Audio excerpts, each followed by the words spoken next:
پیارے نبی کریم صلی اللہ علیہ وسلم کا ارشاد گرامی ہے کہ جب ایک عورت 5 وقت نماز پڑھے، رمضان کے روزے رکھے، شرمگاہ کی حفاظت کرے،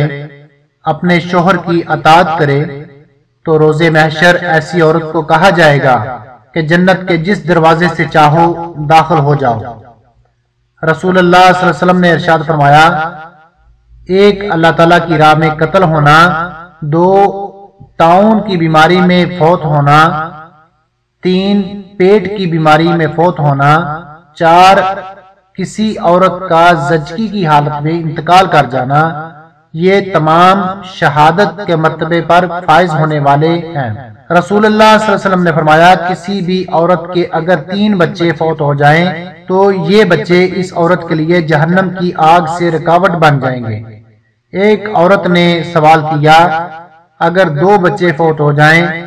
تو پھر رسول اللہ صلی اللہ علیہ وسلم نے ارشاد فرمایا، ہاں اگر 2 بچے بھی فوت ہو جائیں تو وہ بھی ماں کو جہنم سے بچائیں گے۔ رسول اللہ صلی اللہ علیہ وسلم نے ارشاد فرمایا، اے عورتوں کی جماعت، تم کثرت سے صدقہ خیرات کیا کرو، اگر تم کو اپنے زیورات میں سے کچھ دینا پڑے، بے شک تم میں سے بہت عورتیں جہنمی ہیں، یعنی عورتوں کی تعداد مردوں کے مقابلے میں زیادہ ہوتی ہے، اس لیے جہنم میں بھی زیادہ ہوں گی۔